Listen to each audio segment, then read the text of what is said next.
just to see if I can answer any questions for you beforehand. So before we connected, I pulled you some oracle cards. So we're not going to go over them in the session, but I will send you pictures and guidebook descriptions, and that will be a deeper level of messaging.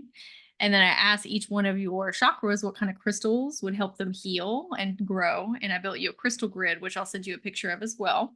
And then I'll get the replay of your session either today or tomorrow, if that sounds okay. Okay.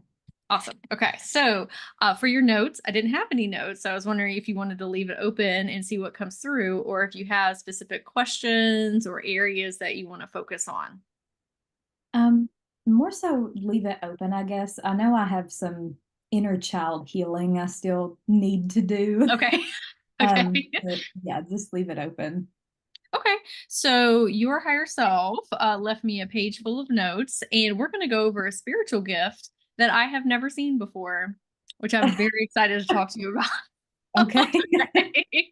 Okay. So with inner child healing, so we'll get into that after we talk about your gift, because that might open up and expand things for you. But is there something in particular about inner child healing, or you're wondering if what the next things that we need to focus on are?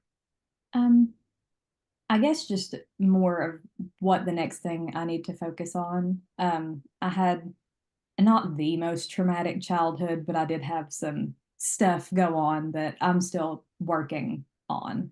So, Okay. Is there something in particular that you want to focus on talking about that has happened in the past? Or is it more so we are seeing where there are certain, I don't even like to call them blockages, but challenges that we're working through, and we know they're coming from childhood? yeah, definitely challenges that has stemmed from childhood stuff, I think. Okay. Well, let's talk about that really quick then. So that way, if it shifts anything with the spiritual gifts I'm going to talk to you about, we'll have that information. So can you tell me a little bit more about what you're currently facing that you know has to do with childhood? Um,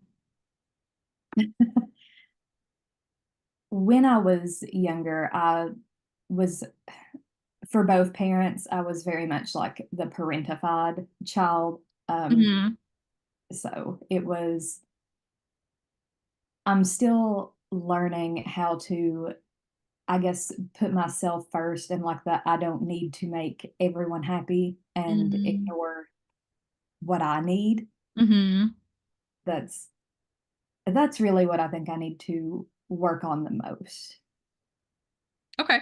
Okay. Yes. So when you say that you were terrified when you were a child, okay. But did you have siblings? One, yes, she was 5 years, or she is. I don't know why I said was. She's 4 years younger than me.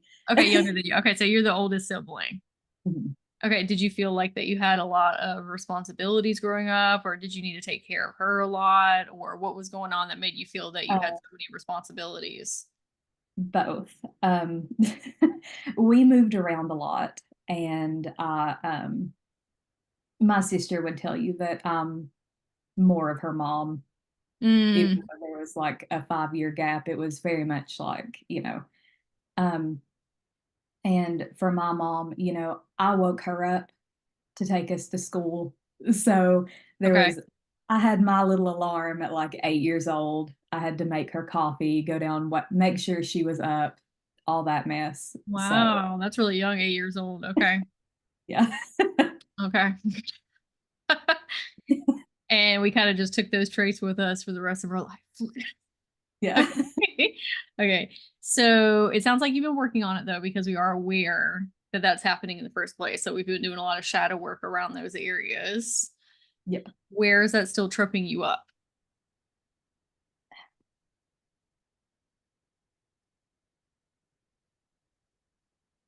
I think it's just that I'm still, I had a therapy appointment yesterday, so we went through this too. Fresh on the mind. Yeah.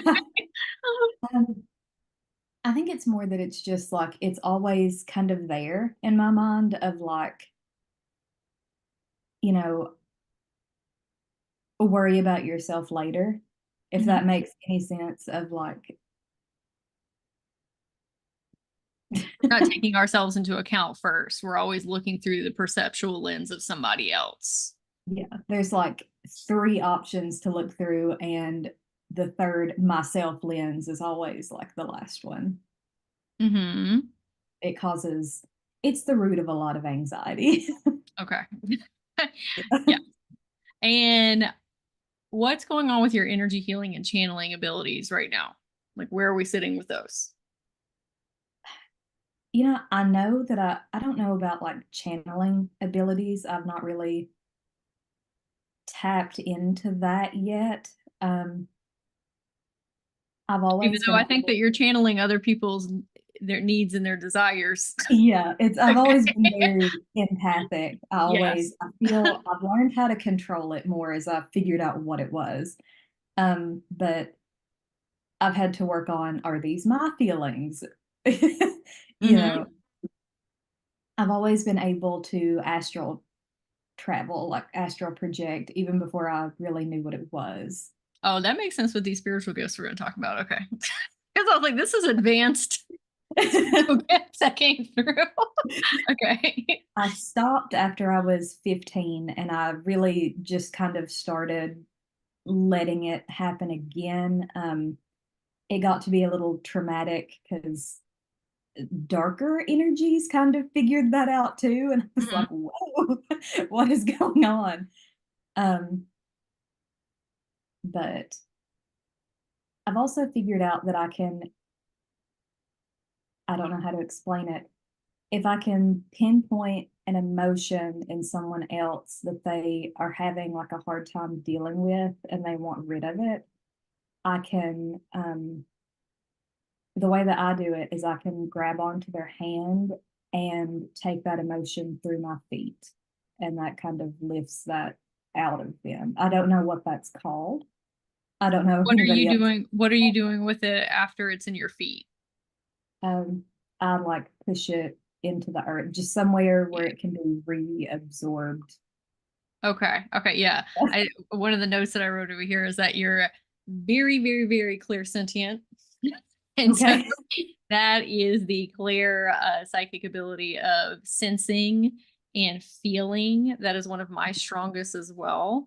And it's really beneficial in frequency finding within others, what's going on with them, and finding out where the imbalances are coming from and how everything's correlated and connected. So we're really good at behavioral pattern recognition, but it's actually just us being able to read frequencies in others.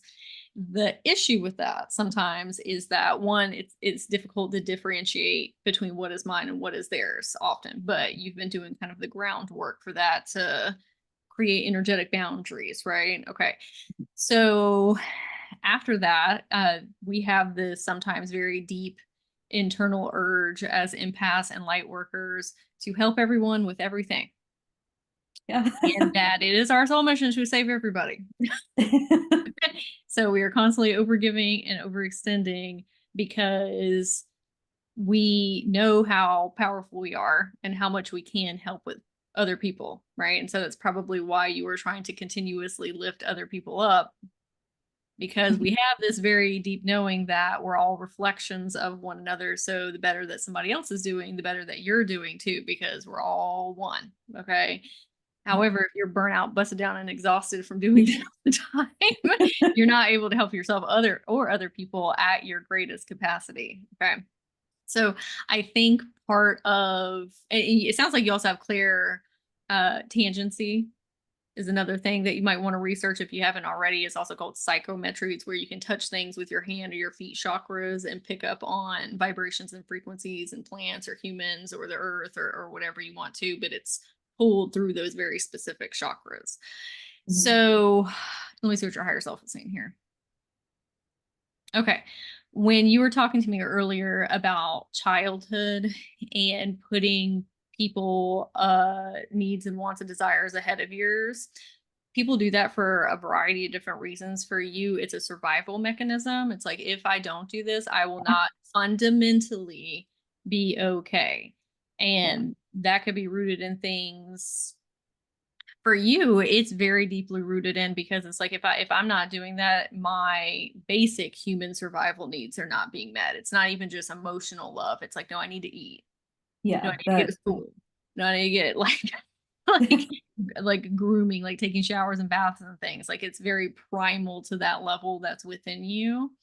So when you are thinking about making decisions and there's other people involved, what are the feelings that are going on in your body or the sensations when you're thinking about yourself and another person? Um, depending on the person, and more so if it's like someone from my biological family, Mm-hmm. it's it's very weird. I get like extremely nervous isn't even the right word.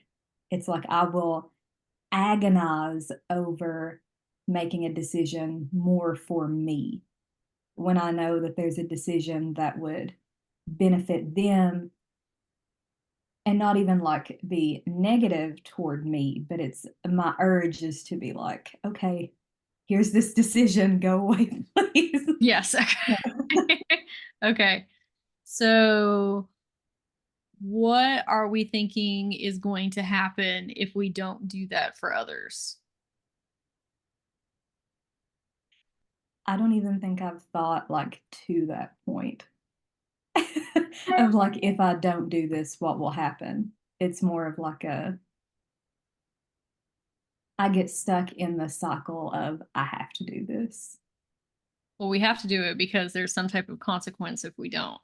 Yeah, That's where the it's fear is coming from, right? So we got to yeah. figure out what that consequence is because it's probably irrational, but not irrational for your inner children. Mhm. It's like, I had to do this to survive. Yeah, it's Okay. like the phrase that I grew up like walking on eggshells. Mine was more of like I grew up trying to navigate a minefield. Hmm. So, Okay. So when you were a child, and if you were not doing these things for the people around you, what would happen? um, I have so many examples. Just Whatever you're comfortable sharing. my mom is probably the main reason behind that. I don't think she'll ever see this, so I'll go into it a little. She was is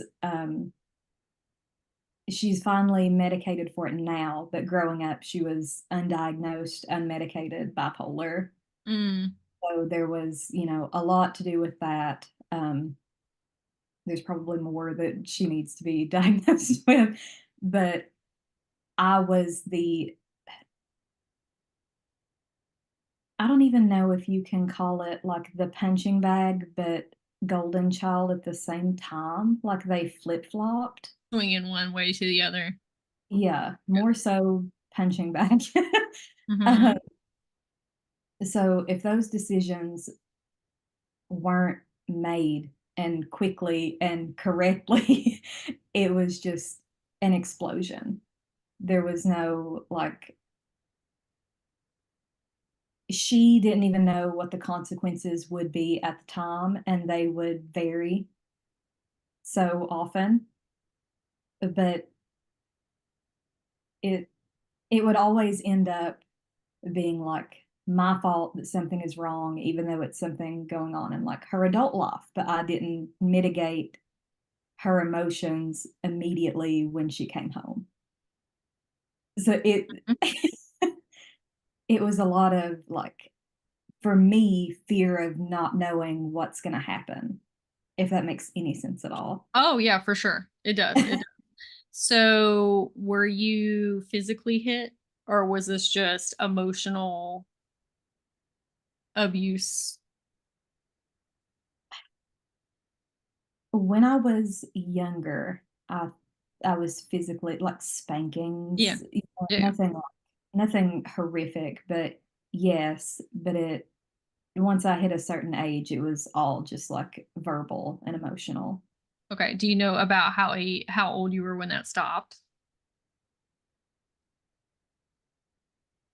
10-ish, maybe. That's kind of old. Yeah. Okay. Yeah. That's kind of old. All right. Okay.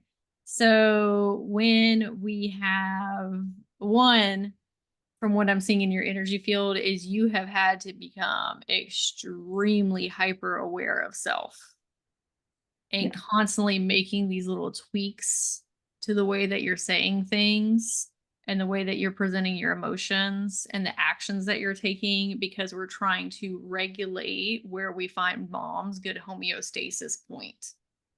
And because that was always varying, there was no real fine line of homeostasis. So there wasn't ever a point where you felt like, oh, okay, I understand now, I got it. Right. So it's hypervigilance. And so Mhm. we have trauma and PTSD, not only with our memories, but also your body is holding on to that as well. So when you are trying to make decisions with other people and take their well-being into account, take your well-being into account, it sounds like you're still trying to do that. Mhm. That tweaking of like, okay, what about this and this and this and this and this and this? Well, if I just do what makes them happy, then I have to do less of that. Yeah, Yes, but even then, I don't think that that satisfies you. I think you're still worried about like, definitely. okay, Yeah. It's, yeah, and I know that I don't need to do it now. It's just where it's so ingrained. It's like a habit that I'm actively trying to break.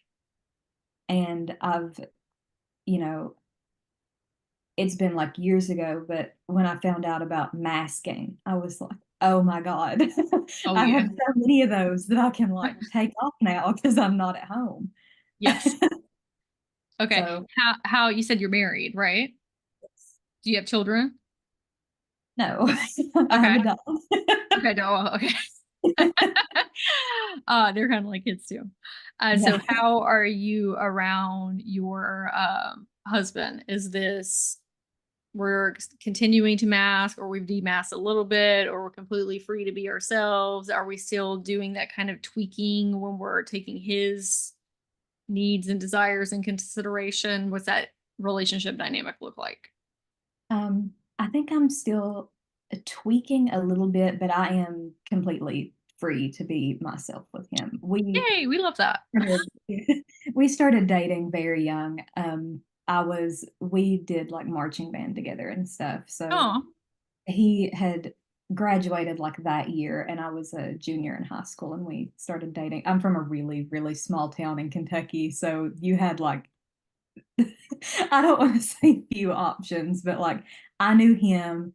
We kind of uh, became attracted to one another a little later, but um, I'm 28. He's, I think, 31, and we've been together since I was 16. And wow, good for y'all. yeah. So you've had time to build a very trusting, healthy relationship where you can And demask. he's been around some of the later stuff that went on, and so he Mhm. knows completely like all the stuff. Yeah. So where do you think that this tweaking behavior, I don't want to call it tweaking behavior, but it's a tweaking It behavior. adjustments. Where do you think that is affecting you in the most, and with whom? Do you have a lot of interactions with your immediate family or your close biological family, or where is this showing up the most? Um, I do still interact with my biological family. I think I have more contact with my younger sister and my dad. I still do talk to my mom. She wants to come visit soon, but um, I live like an hour and a half away from them, and my younger sister recently moved, so I live farther away from her now.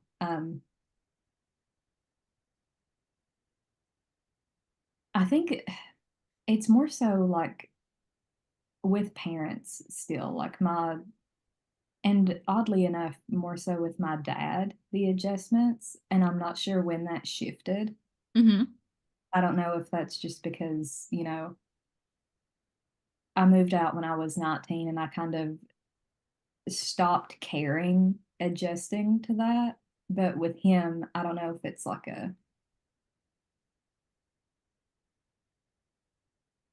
I felt like I've kind of needed to keep that up, even though I don't need to. It's just it's moved from her to him, and I haven't really thought about why that is, like why that is. What was your relationship like with him when you were younger? Um, Up until I was like 15, it was really good.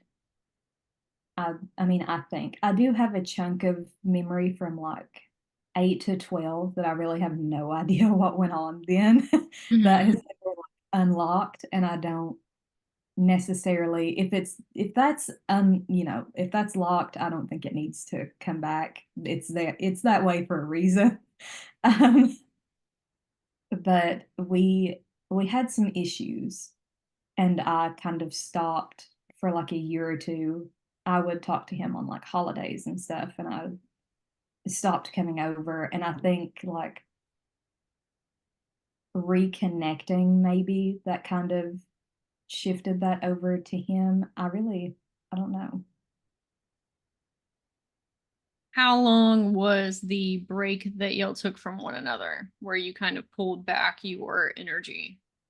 Um, Probably like 2 years. And then well, not very recently, like 3 years ago, I think, um, my grandmother, like his mother, was like my person. Oh, okay. And um, sorry. You don't have to apologize. This is a safe space. You can talk about whatever you want to talk about.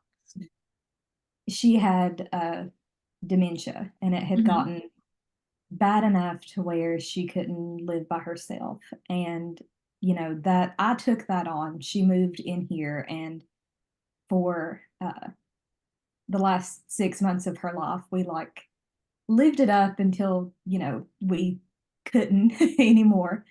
But uh, That was very kind of you to take her in.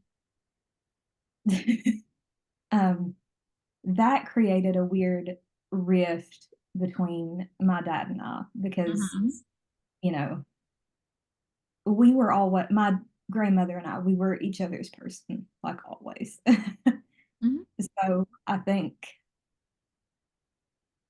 I don't know, I might be trying to like make up for that, even though I don't need to, because, Mm. looking back, as much as I loved her and wanted to do it, it really wasn't my responsibility. Was he stepping up to the plate to do that? No. Okay. Okay. That was call Miranda. She's got to come get her grandma. That's really what happened. Like um, she would kill me for even talking about it. She had a very severe urinary tract infection, and Mhm. her neighbors called him because she was out like at 3 in the morning on her porch waiting for her sister to come get her. But she's 90. She has one Mhm. still alive in like Florida, maybe. And he came and like brought her inside, but that very next morning called me to come get her. And I did. And she was, I was the sister that was supposed to be coming to get her, because I came and got her, and she's like, "Oh, good, you're here." Got it. Okay. She was like, she was coming. Yeah. Okay. So he he would claim now that he kept her alive, but he very much did not. There was a lot of adjustments we had to make to a lot of things when she first came. And, you know, she was healthy for as long as her body would allow her to Mhm. be when she lived here. But with him, she was not. And in my opinion, he didn't care to look enough into it, if that makes sense, to get her to where she could have been. He Mhm. didn't really do that. So I resonate with that. I took care, my grandmother raised me, so she was my person. I did not have I have a biological mom, but my grandmother was my grandmother. I mean, my mother, she adopted me when I was younger, and then I ended up taking care of her, even though I was her grandchild and she had her own children. And yes, that resonates. Okay. So what is it that you think that you are seeking from your dad that you're not getting right now? Or is it do you think that you stole love away from him, from your grandma, and she liked you better sometimes than her son? You know, she liked me better always. Okay. And I've not, I've not felt bad about that. I mean, I feel bad about his childhood because he did grow up the black sheep. Like they didn't really understand him. I didn't know until later that he was actually into like the magical world and stuff. And Okay. it explained a lot that was going on with me, but didn't. Uh, Mm-hmm. and when I found that out, I was like, so when I'm telling you there's something skulking up in your attic, you're gonna gaslight me and tell me to go to bed when you know there's something up there Yeah, yeah. because you banished it up there. Like, let's get real. Yeah. But He probably he maybe he didn't want you to have to experience the things that he did because back then you didn't have as many tools and resources now, and people were demonized and told they're crazy and all this stuff. So and he's, he had me very late in life. When I was born, he was like 42. So, Mhm. he's 71 now. So I just, I don't know. I think for him, it's always been looking for like approval. Mhm. But I don't know the way to word it. Um,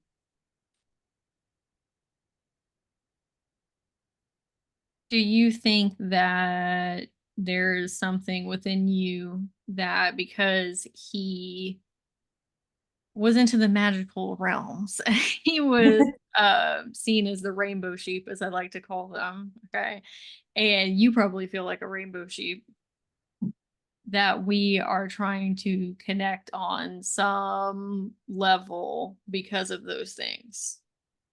And we are wanting more, just deeper rooted connection with him. I think so. Yeah. So let me see what your higher self is saying here. Okay. Do we not feel like that we are getting that in other areas of our life?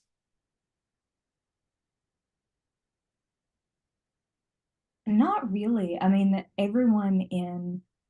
I've became very close to sorry, there's a dog It's barking okay. outside. I don't know if you can It's hear okay. that. I'm very close to everyone on my husband's side of the family, and his cousin, who was raised as his sister, kind of, they're, she's also very magical in that Mhm. sense. We send your videos back and forth to each Oh, other. nice. So I have that connection, but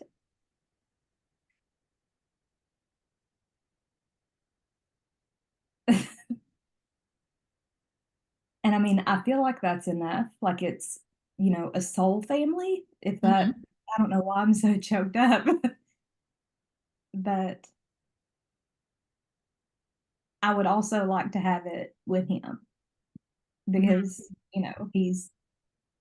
he's getting older and I would like to make that connection and like know what he knows, Mhm. but I don't know that he'll ever like tell it to me. Have you ever had a conversation with him about it? I have mentioned it, but I don't know that he didn't seem very willing to be like a teacher in that regard. And I don't know why. Why do you need a teacher from him when you're probably a teacher yourself? Why are you looking for a mentor? Are you looking for a guide? Or are you looking for deeper connection with him? I think more so deeper connection because he's more like earthy into plants, plant medicine, like any form of plant medicine. Um, and I don't really think that would be my forte, but Mhm. it's more so knowledge. Like he has so much experience that I could learn from, and like just knowing it. I don't really even need to use it. I would just like to hear about his experiences and like just to expand my knowledge base and like bond, if that. It does. So I'm going to say something that's a little outside of that context right now, but then we're going to come back to that. So your higher self wanted to ask if having a connection with your dad, which we love that, obviously that's what we want, but having a connection with your dad, does that make it feel like that you're closer connected with your grandmother on the other side as well? Okay, so she wants you to. Okay, let's take a deep breath in together. Okay, we're gonna take a deep breath in through our nose. It's okay. We're just gonna take a grounding breath. Okay, deep breath in through our nose and breathe out through our mouth. Okay, so your higher self is saying, "Hey, your grandma, she her own person." Yeah. Okay. And yes, there are ways that we can kind of connect with people through people, right? Especially because you are so clairsentient that you can feel you can feel people through other people.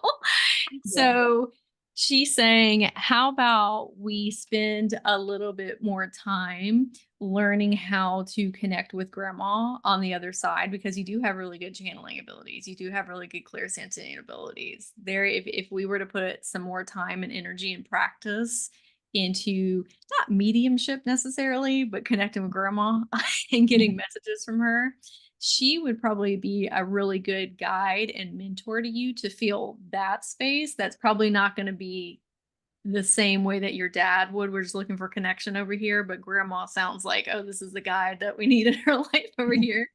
So we can spend a little bit more time connecting with her as an individual instead of trying to do that through your dad, Yeah. because we're not going to get the fulfillment that we want that way from her or from him either. That's putting a lot of pressure on him of Yeah. like, I'm just trying to connect with grandma through you, not just only, but one of the reasons, right? So what comes up when you hear that? It makes a lot of sense. I actually have connected with her. For me, more so through like dreams. And it's weird.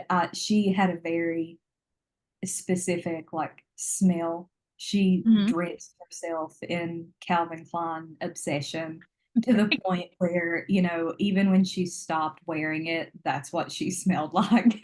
Mm-hmm. And um, I call it her room still. It's the next one over for me. And that room will still sometimes, if I'm back there, like there's the whiff of her, and I'm like, oh, hey. Because Oh, I know she's always around, and the last few messages have been she wants me to have a kid so she can reincarnate because she's already bored. okay. Yeah. We love that. Okay. And to the point where like I've it hasn't been in the last couple of months, but I cannot tell you because my husband loves an over medium egg. And if he doesn't know what he wants to eat for like dinner, or if he wants breakfast, I'll go fix breakfast for him. I can't tell you how many eggs I have cracked in a row, different cartons with two yolks in it, sometimes three. And I'm like, Really? Okay. that's so rare. And I'm not gonna get like a 18 carton of eggs with like 12 double yolked eggs. That's Grandma's so, like, you see this reincarnation right here? and I'm like, This no, one right here. stop. That's funny. Have you ever gone into the, because I know that's going to be really intense doing that in the beginning. It's going to be a lot of emotional processing because it sounds like we're still carrying around a lot of grief from that. That's okay. We still want the people to be here with us on the 3D plane, but once we connect to them on those higher ethereal planes, and we always know that they're there, and we can ask them questions and things like that. Have you ever gone into her room and sat and asked her questions? Um, Not necessarily her room, but our entire house. Yeah. My husband can use like the dowsing rods. A few of his family members can use those too. For me, they just spin. I've tried so hard to use that like normal, upset, whichever, it doesn't work. The first time he picked them up, he could use them. Yeah, that might just not be your thing. Yeah, I can use a pendulum. Um, but I've never tried, other than like a pendulum, I've never really tried anything to get like Specific answers back. yeah. Okay, so when we are wanting to connect with our higher self or our inner children or our spirit team, oftentimes people are waiting for answers to come through. And if you're a very logical and analytical type of person, which it sounds like you are because of the hypervigilance, we overthink everything. It is sometimes difficult for us to be even able to conceive that we can get etherical messages in the first place, or we think that we're doing it wrong. I always suggest when we're learning how to channel specific energies, whether that's ascended masters, past loved ones, whomever, higher self, inner children, that we're asking specific questions to them: how, what, and why in regards to your life. It can even be, Grandma, do you think I should put ketchup on my hot dog today or mustard on my hot dog? Okay. It can be very silly things too. It doesn't have to be life altering decisions and things like that. Hers would be like, "Ew, why are you eating a hot dog?" There Sure. would be no answer. But I would next time you want to connect with her, have a question or a couple questions in mind and get a piece of paper and a pen and sit. And because you have clear sentience and you utilize a lot of your emotions, we can let that be our guide. If something feels really good in our body and kind of lights us up, whatever is coming through, we know that's from her. And ask her these things and see what's coming through. Because just even if she wasn't a super spiritual person, she's in a different form on the other side, and she could help you with a lot more things than you probably know in regards to many different aspects of life. She has a higher awareness, a higher consciousness right now. And she would, be happy to be a guide for you in that manner. I think that would take some pressure off of the relationship that you're putting on your dad because of that energy cord of running of, well, this is how I have to connect with her. Now with your dad, where are you feeling the resistance with speaking to him about these different topics?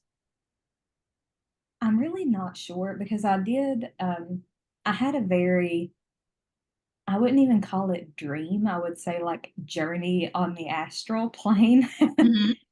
And I told him about it, and he was very, I think, shocked. Like, not that he doubts that I have like gifts and things, but I think it shocked him at like how real it was and how I described him and where we were. I think the place that we were, he was like, "Oh, okay." Mhm. Um, I dreamt that I was in like this, and you mentioned it too, when you did one of those like 8-minute readings. Mhm. That took you into like a mountainous region, Mhm. the Quicksilver quantum leaper person. Mhm.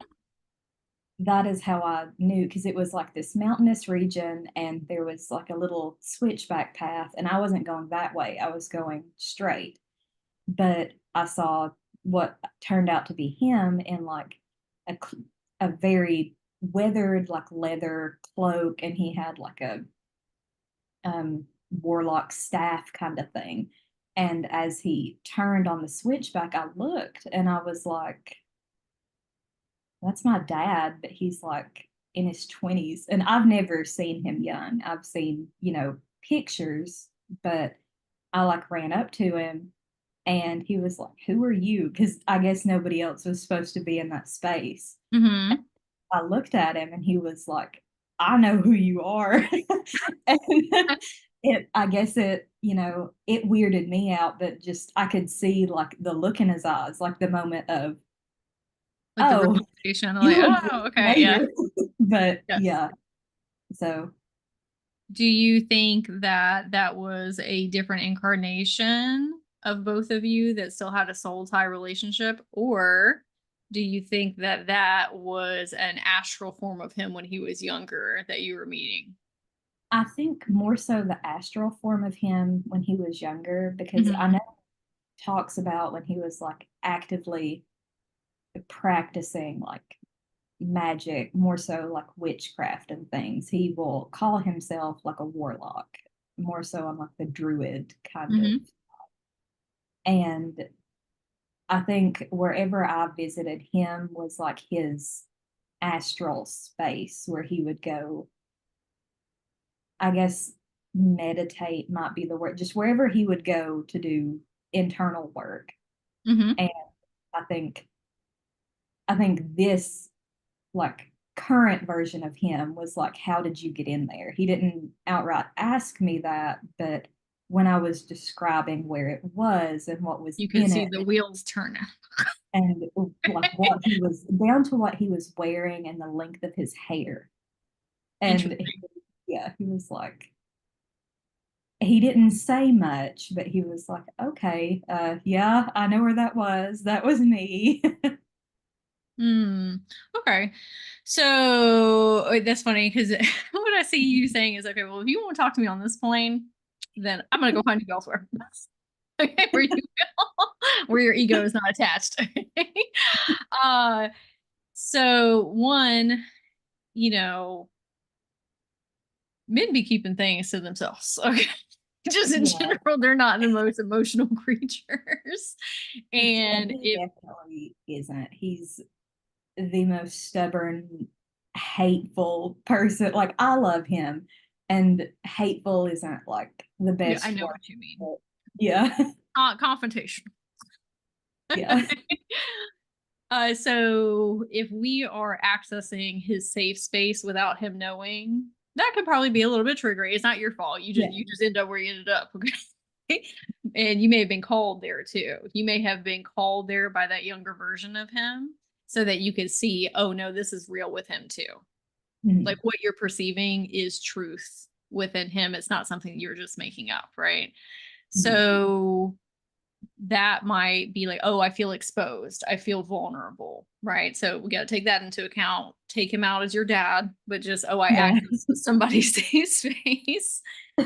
What your higher self was recommending here with him, because, you know, he is older and he's from a different generation, and magic and things don't mean the same thing to him as they probably do to you. And we know that magic is really healing and not Mhm. everybody understands that concept, and so he might want the magic without the healing piece, and that's why you were able to do more than he is. Okay. So higher self was saying, when we go to have these conversations with him, because he sounds a little narcissistic. Okay. Yeah. So when we go to have these conversations with him, if we can lead off with talking about something that maybe he's interested in, Mhm. so we can kind of like loosen up the vibrations and frequencies there, because narcissistic people love to talk about themselves and what they're interested in. But once he kind of gets in that flow state of talking about himself in regards to magic, that's where you can kind of come in and say, oh, well, what about this? Can I ask you about this? What is your opinion? What do you think about this? Right? Because that's going to give him kind of an ego boost of, oh, she has something that she can learn from me. Because right now it sounds like the scales were kind of tipped a little bit of like, look what I can do. And he's like, what?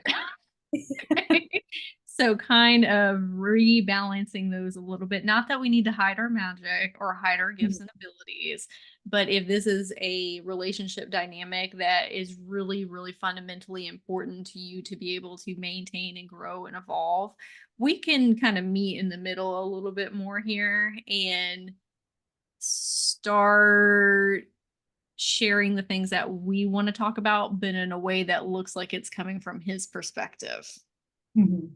so that we can kind of open up that heart space and that heart chakra, and so that he feels a little bit more confident in talking to you, because your higher self was like, ma'am, you're looking to him to be a teacher when you could teach him all of these different things. Now, is he going to be accepting of that? Maybe, maybe not, because it doesn't sound like he's on the same healing journey and the same path. But it also sounds like that's not what you want to do. You're not trying to heal him. You just want to have some conversations Yeah. and talk about magic and, you know, fun and things like that. Okay. So tipping the scales back a little bit for him and looking kind of him in a teacher lens, even though you don't really need to.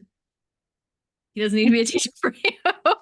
But I think that would give him a little bit more confidence in talking about these things and starting those conversations off with, can you tell me about your magic?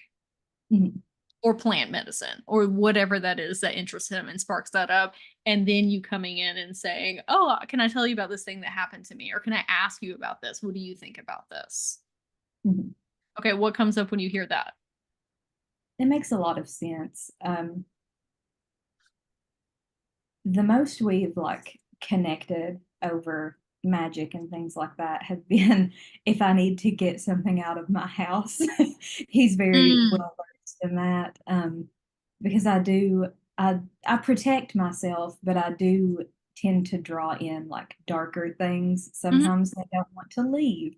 Other times it's just, I'm trying to fall asleep and I feel something enter the room. Like, leave, please. Mhm. So he has helped in that regard. And if I bring something up like that or plant medicine, that could go on for forever. He ran an herb shop in a very small town that lasted for about a decade. So longer than you would think Mhm. uh, in the area that we are. We're in Appalachia. Mhm. I mean, there is some background with that, but just where he opened it, you wouldn't have thought that it would have lasted like a year, but it lasted quite a while. So Yeah. plant medicine is always a go-to. Okay. Just a segue in. So what are the things that you want to talk to him about? Just real quick. You don't have to go like super in depth, but if you want to go have a conversation with your dad and previously Mhm. we were like, oh, I need a teacher. I mean, I need a mentor and a guide. What are these things that you want to discuss with him?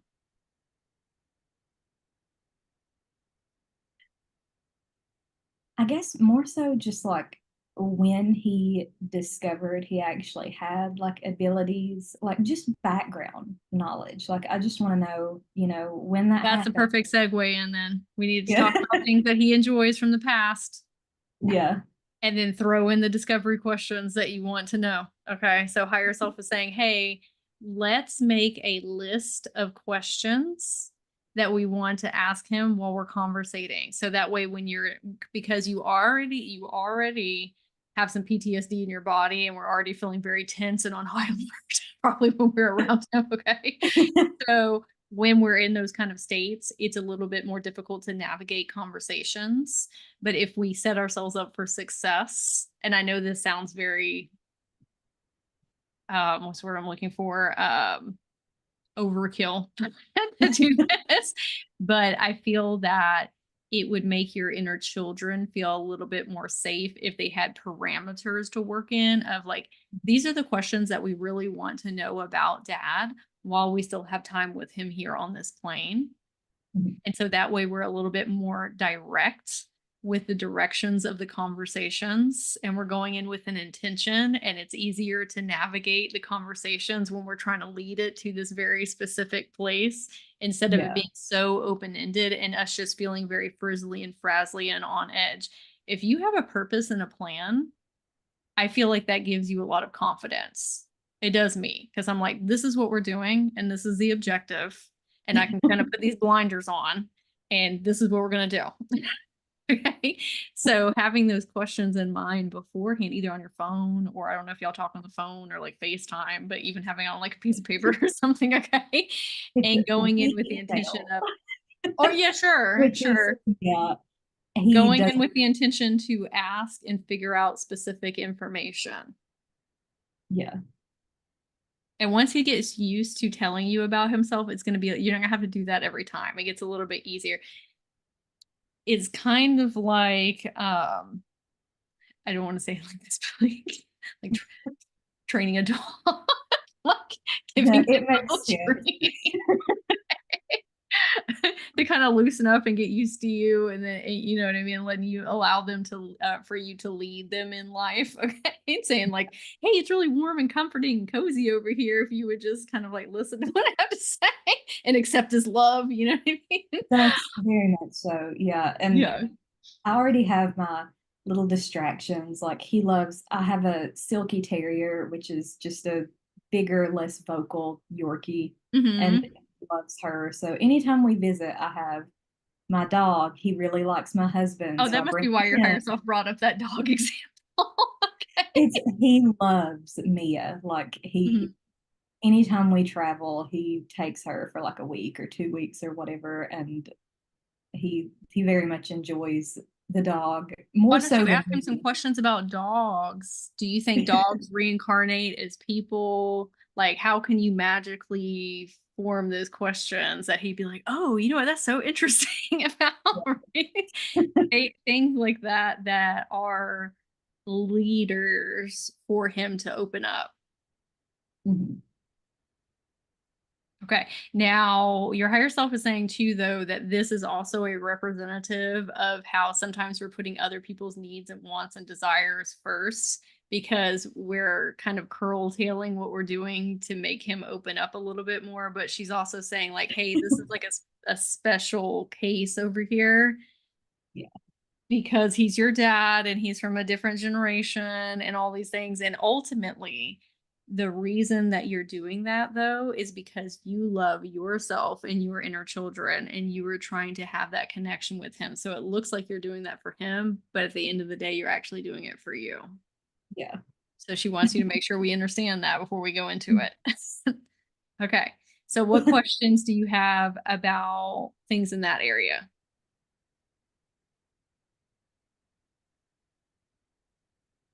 Um,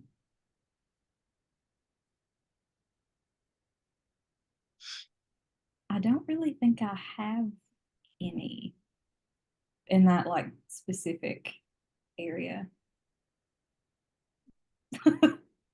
I think you're probably because we're going to talk about the spiritual gifts over here, but I think you're doing a little bit better in those areas of people pleasing and masking than you think that you are. Because when we went to the deeper roots and we were looking at, well, one we know that's a survival mechanism, and we don't feel safe, and we're constantly doing that tweaking behavior to try and find this good homeostasis. But when we went deeper into that, the energetic cords that are there of not having the connections that we want. And we Mhm. see that represented through your grandma and then him as well. So maybe it's not even people pleasing or masking necessarily, is we just want very close, loving connections with people that we love. That makes sense. Okay. What comes up when I say that? Um, just that it makes sense. I feel like I have done a lot of inner work with that. Mm-hmm. It makes sense that it's not as prevalent as I probably think it is because I've focused so much on trying to not even heal that, but just like look at the root of it and try to unravel the cords that come from that. If that Mm-hmm. so It does. It sounds like you're doing a really good job in that area, though, and you've made a lot of forward movement because there's not a lot of that in your energy field when I look. I mhm. think one of the ways that we can heal those things is to heal it with the people that caused it in the first place. Yeah. Okay. So you navigating these conversations with your dad in a different way and also not putting so much energy and intention on him trying to get a hold of your grandmother and doing that over here in its own separate situation. That will help, first of all. But navigating these conversations with your dad differently and establishing those connections will help your inner children feel safer because he is the person, or your mom is the person that you don't feel safe around. So we need to learn how to navigate those conversations differently with them so that we don't feel the need to do that survival technique. So this right here with your dad, the reason you brought it up, it's connected to one another. Is this is a tangible way for us to work on that wound deeper. Okay. Because what we're really seeking underneath is just connection. But we can do it in a way that's not pedestalizing him, but Yeah. doing it in a way that's actually pedestalizing ourselves. Of I'm going to navigate these conversations differently so I can get this information that I desire. And not in a manipulative way. We're doing it out of love. We really genuinely want to get to know him better. We know that would help the relationship too. The Yeah. more y'all know about each other, the more loving energy there is to be had there. Yes. Okay. And your higher self wanted me to make sure I said that, because she said, if I didn't, you're going to take away this conversation of like, oh, I'm not trying to manipulate him. You're not a manipulator. Okay. Sometimes when we have narcissists in our life, it makes us think back at ourselves like, am I being manipulated? Okay. No, you're coming from a loving space. Okay.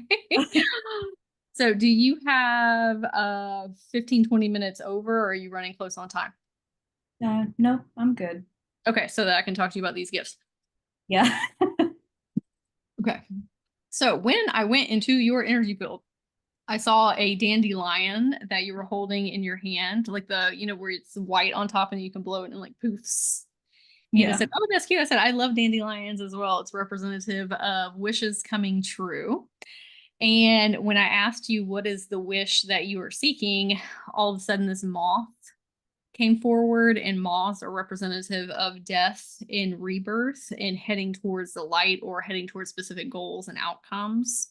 And I asked if I was supposed to follow the moth, and you said yes. And so then we went to a river, and I put my hand in and I picked up this rock and I was looking at it. And in this case, the river was representative of your Akashic records, and all of the rocks in it were your different incarnations. So I thought that was really interesting. I haven't seen somebody's records represented that way. And that doesn't mean that they're always represented in that manner, but in this instance it was. And so when I picked up the rock and I'm looking at it, your higher self said, water is represented by emotions. One of your strongest gifts is clairsentience. Have we done a lot of research in that area? I have more so in trying to figure out like what my gifts are, because I know clairvoyance up here is like blind. I don't see a lot of images. I don't see a lot of images either. I feel images with my clairsentience. Yeah, and that makes a lot of sense. Like it's hard for me to do a guided meditation because like I could tell you what I'm supposed to see, but if my eyes are closed, even in trying to follow that meditation, it's just like dark. There's Yes, I know exactly what you mean because I have the same experience. Do you ever try and intentionally feel the images instead and ask to feel the images as they're coming through? I've not thought about it that way, so I will definitely try it next time. If you are trying to see through your feelings intentionally, not that you'll see in your mind, it's kind of difficult to explain, but yeah, I know that you know what I'm talking about. Yeah. So the way that you receive information is going to magnify if you're intentionally asking to see through your feelings and your emotions. It is going to get to a point where it not intense is not the right word, but you're going to be able to perceive with so much more clarity when we stop trying to strain through our clairvoyancy and we lean more into our clairsentience. Okay. Okay. Not that you can't learn to be clairvoyant. And another thing is I had to stop saying I don't see images because my guides were like, okay, well then you won't. So we have to say things like I am working on seeing with clarity with things in my mind's eye and in my imagination, and saying those affirmations over ourselves if that's what we want to do. And you may not want to. Not everybody wants to be clairvoyant. No, I mean, I think it would be really cool. The one time that I've actually been able to see anything, I was watching one of your recorded sessions of this, and you were talking about like where to send your inner children or teens. And I didn't even realize I was like following along with it. And I like closed my eyes and you were Cute. saying, yeah, I was watching it as I was falling asleep. And you said to send them somewhere like safe, and just immediately like a full image came up. It's like, whoa. I love that. Yay. Okay. It's never happened before. So I love it. Okay. When I doubled down on my clairsentience and asked my energy field to show me or help me see through my emotions and my feelings, that's actually when I started having more images coming through in my clairvoyance. I had to learn how to do it in a different way than most people. And so just giving yourself permission that these are the gifts that I'm supposed to have, and I need to learn how to navigate through them instead of against them. Yes. Okay. So after your higher self told me that, I saw, do you know the torch that they carry in the Olympics? I saw that. And then we went to Mount Olympus. It's really funny how your mind worked and it was like guiding me towards things, showing me these different images. But the Olympic torch, then we went to Mount Olympus. And the reason that they were showing me the Olympic torch is because the Olympics started in Greece, and Greece and Mount Olympus. And so we got up there, and I was stating why I was there and asking if there was anybody that wanted to come and assist you or that you could learn and grow from. Do you know who Demeter is? Mhm. Okay, so Demeter, you used to work with her in a different incarnation, a past life, if you want to call them. They're all happening at once, but you used to work with her. And she said that in this incarnation, she was teaching you how to become a watcher, a purveyor, and a caretaker. And I said, okay. I said, can I talk to that different incarnation? I said, I love talking to you, Demeter, but it'd be beneficial if I could talk to you. And she said, yes. And she called you over, and your name in this incarnation was Kinesis, which I thought was super cute because it's like telekinesis, but just kinesis. Yeah. And I told her why I was there, and she said she needs to listen to the tones of the earth. And I said, what does that mean? And she said, everywhere you step, there is a different vibrational resonance, and you are able to read through the layers of the earth. And so I'm going to explain that. When I am reading people's Akashic records, they work in a layeral system. So there's you here, and there's future you here, but there's you here, and then there's you in, let's say, your 20s, and you're 15, and then 5 years old, and then all the way to you being a baby, and then there's your other incarnations here.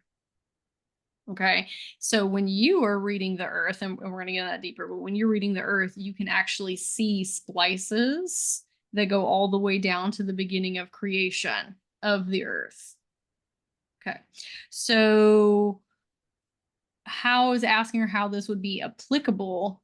She said that when you are standing on these different locations, you are able to see, let's take a circle. Okay, let's say 3 feet around you. If you're just standing anywhere on the earth, anywhere at all, you're able to see any person, building, pet, animal, being, anything that has been in that one location throughout time and history. And I said, oh, that's really cool. Okay, I haven't seen that really before. Right. And she said, every time that you take another step, there's a whole nother set of splices all the way down. All experiences throughout history create these timestamps where it's recorded. That's what happens in people's Akashic records as well. It's like, okay, if I go to this incarnation, this thing happened in this specific time and space, right? So that's what you're able to do with the earth. And I'm going to show you a picture, and excuse this rudimentary drawing. Okay. So let's say that this is you. Okay, in the middle. So you're just standing wherever you want on earth. Let's say that you choose to step right here and you have this radius around you. If you sat in meditation and you asked to look through those splices, you would be able to recall information about things that have happened in that very specific location. Then you could move over here 2 or 3 feet. Now we have another radius, and we can go all the way down. What has happened in this very specific location? Okay, but you can do this in all different places and spaces all over the world. We're going to take this a step further. This is where I was like, oh, dang, I have never seen this before. So she said that once you learn how to do this, because you're going to have to do it one radius at a time.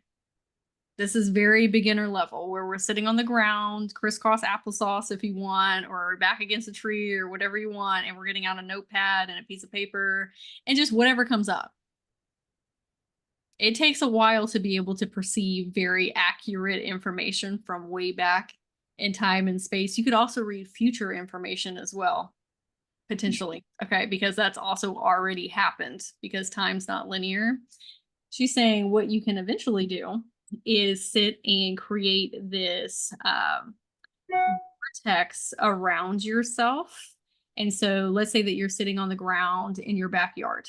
Okay. So we are picking up on all of these different portal locations around us and all of these different things that have happened throughout time and space.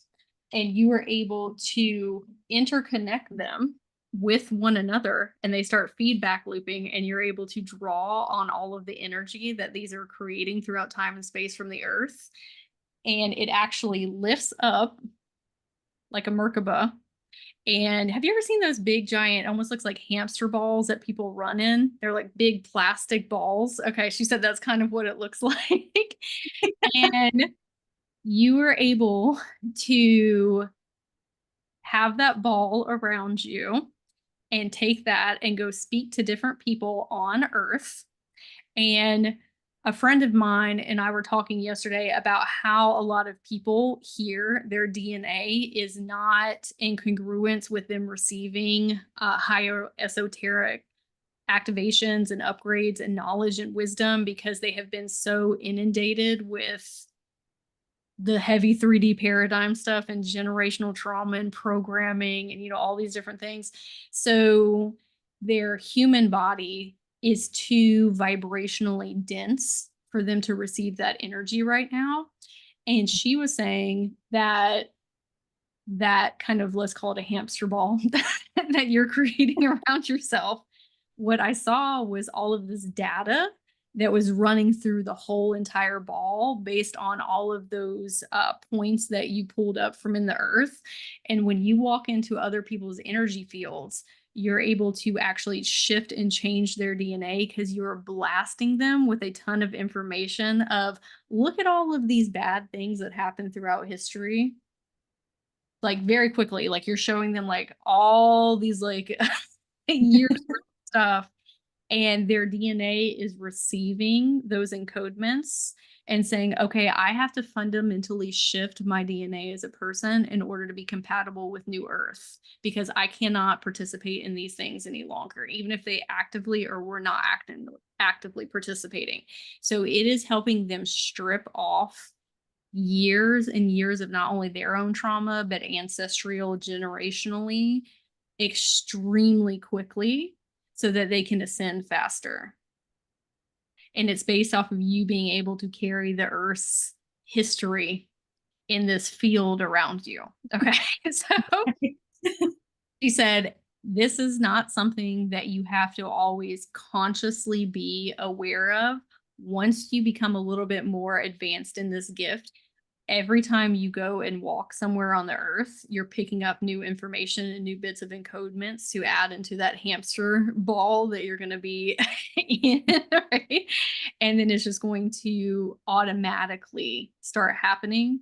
But we won't call it a side effect. A great thing that happens is that you are able to interpret all that information for yourself and fast track your acceleration and your wisdom and guidance as well, because you're blasting yourself with just so much history, but not just negative things, like really positive things that have happened throughout Earth's history.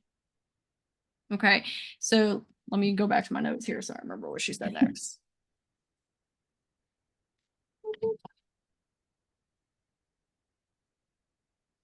Okay, so Merkabahs are energetic time vehicles, if you will. Have you gotten really deep into Merkabahs? I know what they are. Okay. I'm going to show you a picture of one on my phone here because she wanted me to show you. Can you see this okay? Yeah. Okay. She said, you let me know when you're good. Okay. So she said that you were able to create these with the Earth's energy, and it's what carries those data points within your field to help other people's DNA shift within them to help them accelerate into the new Earth paradigm. Okay. What comes up when I say that? It sounds really cool. I would like to get more into that, like figure out how to access how to do that. Yes. Okay. She said another thing that you need to know is that once you learn how to do this on Earth, and this is not going to take you 15 years. This can happen very quickly. Okay. I know that it sounds like, how on earth am I going to do this? And that's a lot of information. It's going to download in the way it's supposed to. But she said, once you learn how to do this here on Earth and with your etheric and astral body too, it's not just things that are happening with your physical body. Right. So once you learn how to do that, you can actually take this gift and astral project to planets, different planets and different star systems. And you can do that for the persons that are on those planetary systems as well. It's a very unique gift that I have not seen before. I was like, wow, this can really shift people on a fundamental structural level and help with the ascension process. So you have been a healer for a very long time to be able to create a structure around yourself like this. This is it's very expansive.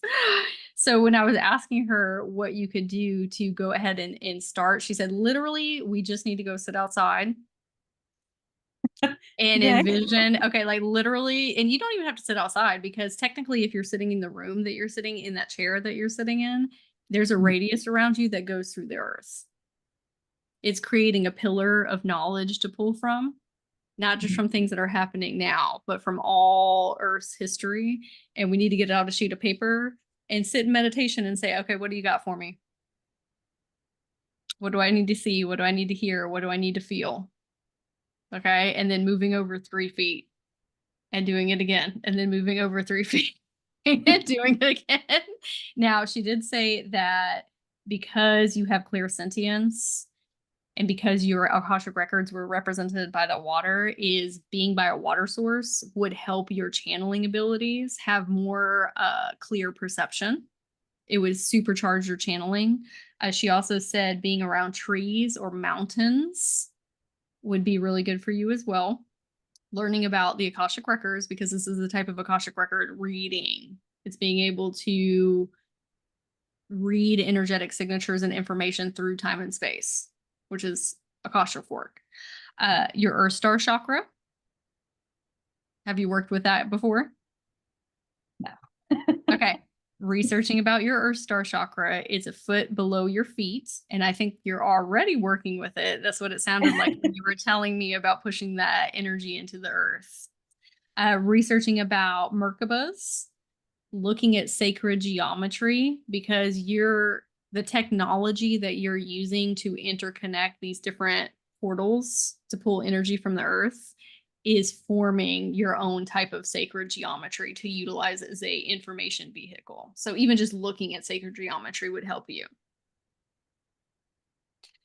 She said working with Demeter if you want to, and working with this different incarnation of yours, because that different incarnation, her and Demeter have these relationships with the earth that far exceed what is in the collective consciousness awareness right now. And they could really help you accelerate in those areas. So that's going to look like you going in meditation and asking them questions.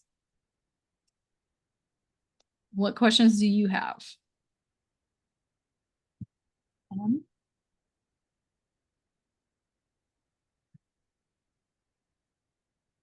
Sorry, my dog is in here now. If It's you fine. heard him digging. It's okay.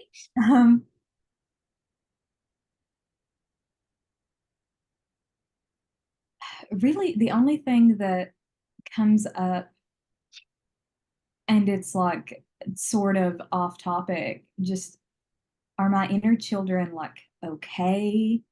Are there any that are like, I don't want to say like suffering, but are they, as a whole, are they good? When I am looking at your inner children, I can see that you are doing an incredible amount of self-awareness work. And even if you are not speaking to them one-on-one in conversation, because that's probably something that you're currently working on getting towards, okay, if you're not already, just because we are not having those one-on-one conversations with them doesn't mean that they're not okay. Okay. Your higher self is saying we are constantly working on self. So why do we feel like we have a lot of inner children in there that are suffering if we are every single day actively working on it? Is it more of what direction do I need to head in, or I don't think that I'm doing enough work? I guess more of like a directional. Mm-hmm. Um, I'm trying to figure out how to word it.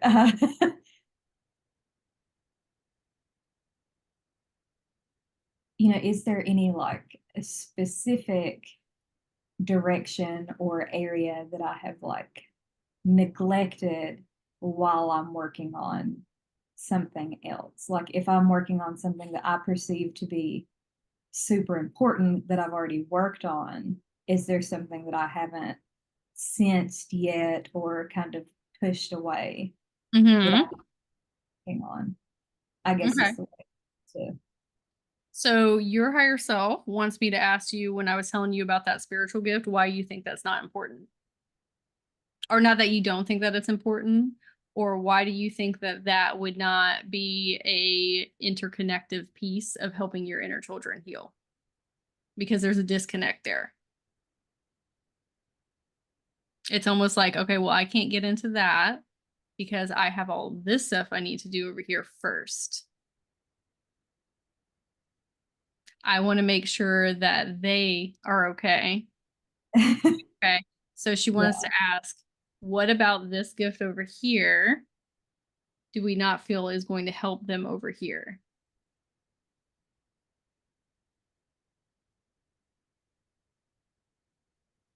I guess I just didn't think of it in that aspect. I, Do you think that it would help them heal, and why do you think, or why do you not think? no, I think it would. I think I was thinking, sorry, Oh, I you're think I was thinking of it in like a layering aspect of, fine. Hmm. you know, if this is like better, then I can move on to that. But I guess if I'm working on this over here, then this has to be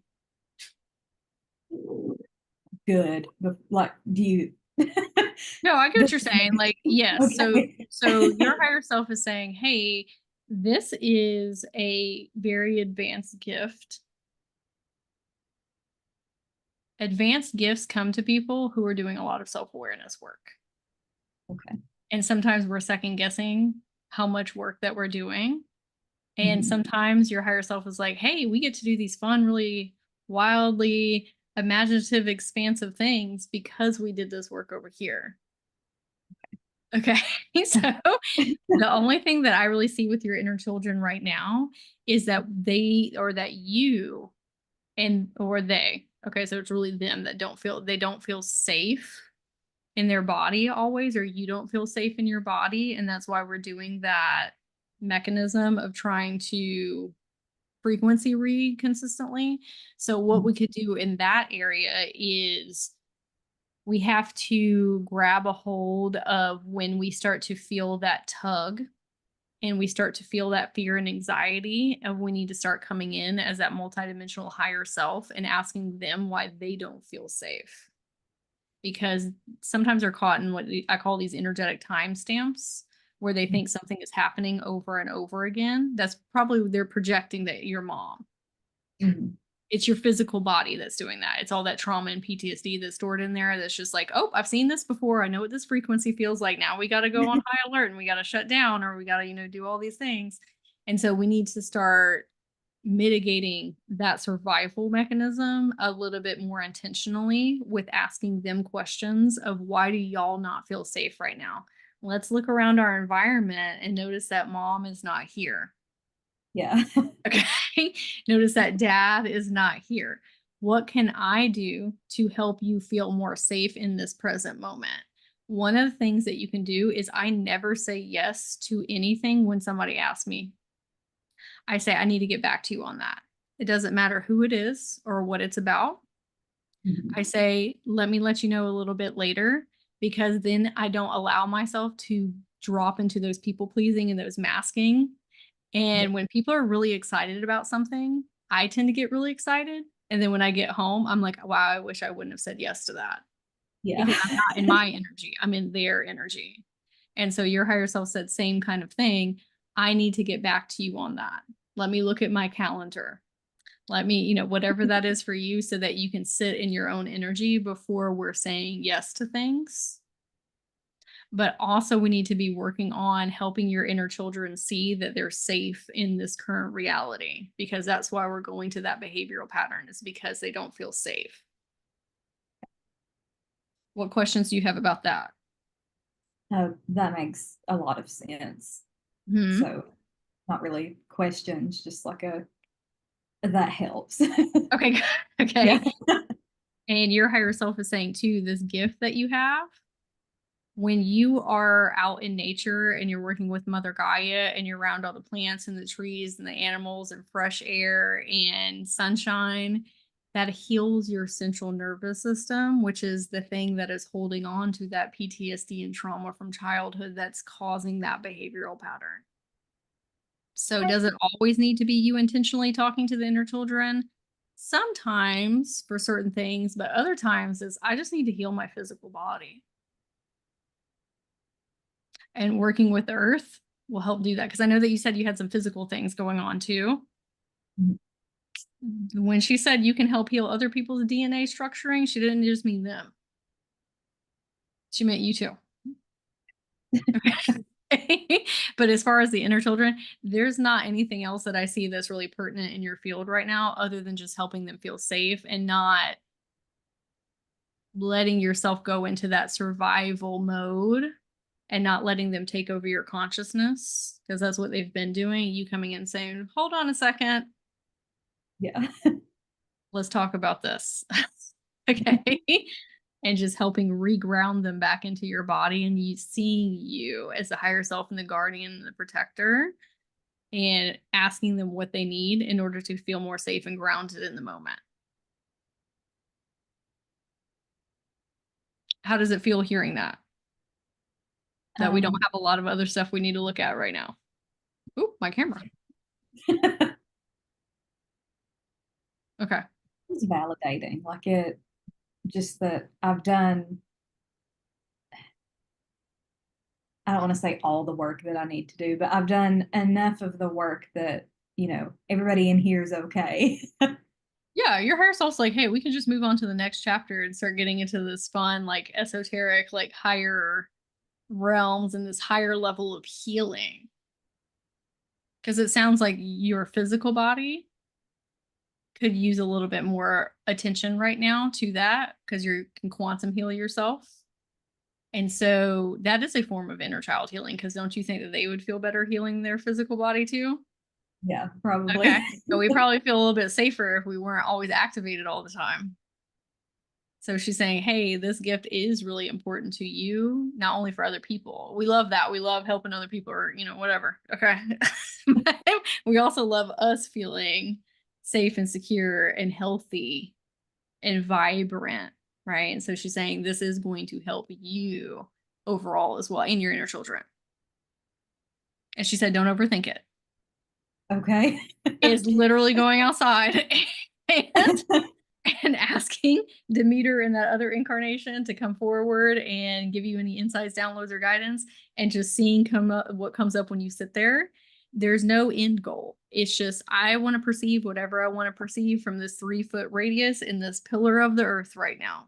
And if I just sit here for 5 minutes, great. If I sit here for an hour, great. It's just putting the time and energy and practice in.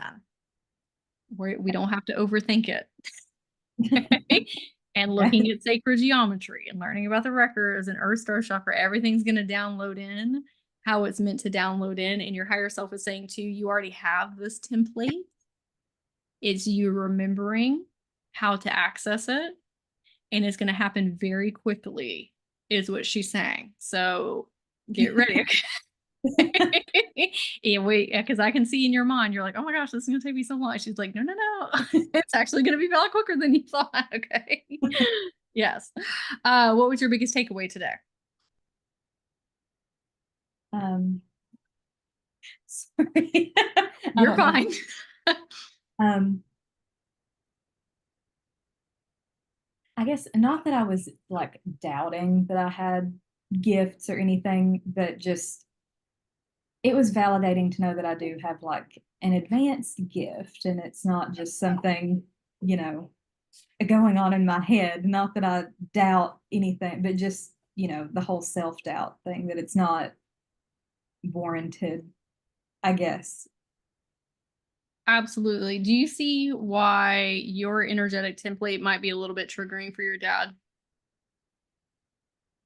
Yeah. Even if he doesn't know why, right? Like he'd been trying to be a wizard and been studying for a long time, and then you're over here like, oh, because we can read things off of people's energetic fields with the things we're not saying, right? So Yeah. that's why your heart was like, well, let's pump him up a little bit with his stuff and his gifts and what he's interested in, right? Okay. And then spending time with your grandma and asking her questions. And you can ask her questions about this gift too. She can hear what I'm saying right now. Okay. So you can ask her what you want as well. I'm gonna send you your oracle cards and your crystal grid, and then I'll send you the replay today or tomorrow, depending on when it processes. And if you need anything in the future, let me know. And I'm very excited to see what you end up doing with this. Keep me updated. Okay, will do. Okay. Okay. Wishing you and your inner children a very magical day. Thank you. You too. Oh, thank you. Okay, talk to you later. Bye.